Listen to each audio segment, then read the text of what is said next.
apa ya, waktu itu istriku marah gara-gara aku main Dota terus. Heeh. Lu nggak bisa diajak ngomong gitu kan. Terus PC-ku diminggirkan gitu. Intinya PC-nya dia apa? Diminggirkan. Jadi kayak udah kayak nggak boleh ada PC. Terus temenku ngajak aku main. Ini ada game mirip Dota, kamu bisa main sambil santai, sambil tiduran di sebelah istrimu. Ya udah, aku akhirnya main Mobile Legend. Itu awal mulanya. Jangan-jangan itu alasannya kenapa Kodongki memilih Mobile Legends karena gak dibolehin main Dota.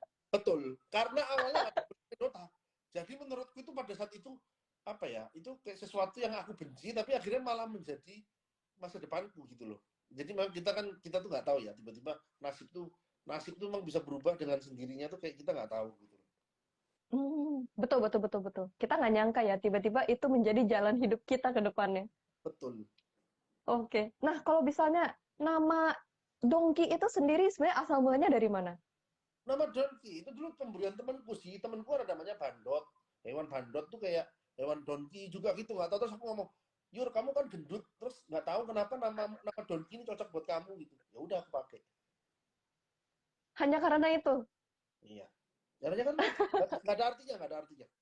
Itu berarti dari game Dota atau game lain? Eh, dari game dari game dari game apa? Dari game nggak, Mobile Legend, Mobile Legend. Oh, berarti pas Dota bukan Dongki. Bukan, aku waktu Dota Kero Keropi. Oke, oke, oke. Betul. Namanya lucu ya, Kiro Pi. Oke. Nah, teman-teman nih, sebelum kita lanjut ke pertanyaan berikutnya, kita kasih selingan dulu. Kalian bisa dapetin berbagai informasi terupdate, tips dan trik seputar MPL, dan juga Mobile Legends hanya di duniagames.co.id ya, jadi jangan lupa untuk dicek.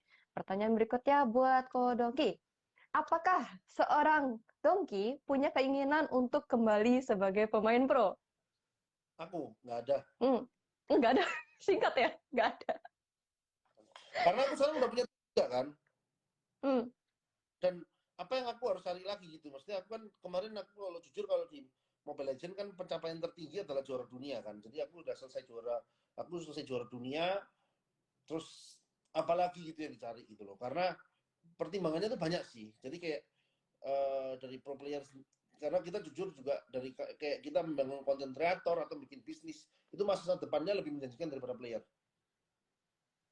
gitu. Jadi kayak kan, ya mungkin kalau yang anak muda masih bisa lagi kejar cita-citamu sejauh mungkin jadi player, karena ya mereka masih hidup dengan diri sendiri, masih belum ada keluarga, jadi achievement mungkin lebih penting daripada pendapatan gitu loh. Kalau ya hmm. pertimbangannya banyak, aku dari waktu yang aku buang, kayak aku harus 12 jam latihan, aku ninggalin istri.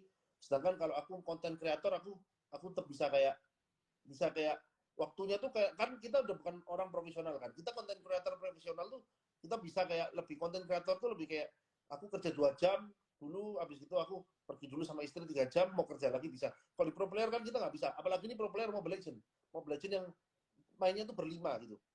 Sedangkan kalau kita contoh kayak kita nggak all in, tapi teman kita all in, kita minta setelah waktu main 2 jam, kita minta istirahat 3 jam, kan nggak mungkin juga gitu. Jadi dari situ akhirnya pertimbangan-pertimbangan aku milih untuk menyudahin. Dan menurutku ya, karena aku mempunyai visi apa ya, visi maksudnya waktu itu aku ngerasa, aku kalau cuma jadi player, player itu pasti akan tergantikan.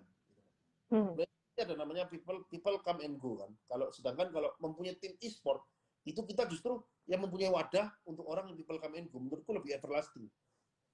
Hmm, everlasting. Ya, Tapi bener ya, ada yang bilang tadi kayak, wah sombong kali. Tapi ini mungkin lebih ke arah realis ya sebenarnya. yang Ini aku realis. kan realistisnya gitu. Maksudnya ya Iya, betul.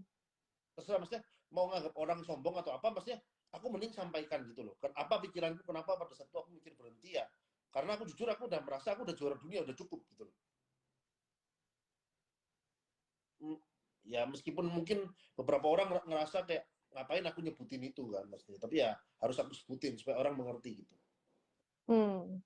Nah, begitu tuh teman-teman. Tapi ini bagus ya. Jadi ini memang banyak banget pertimbangan buat seorang pro player dan juga untuk memiliki sebuah tim ya. Jadi nggak segampang yang kayak, ah pengen jadi pro player atau pengen punya tim gitu. Jadi ada banyak banget yang harus dipikirkan juga teman-teman. Betul. Nah, kita masih bahas seputar prosin nih, Kodongki. Kan pernah menyabet gelar sebagai salah satu tank terbaik di Indonesia. Wes, tank terbaik di Indonesia. Kalau sekarang, kira-kira siapa sih yang layak menyandang status tersebut menurut Ko Dongki? Tank, Kiboy, Kiboy. Siapa? Kiboy, Kiboy. Oke, boy. Wah, teman-teman setuju nggak nih? Kenapa tuh? Kenapa tuh? Ya menurutku sekarang Kiboy itu kayak tank yang paling balance saja. Dia maksudnya tahu agresif, tapi tahu juga punya rem, terus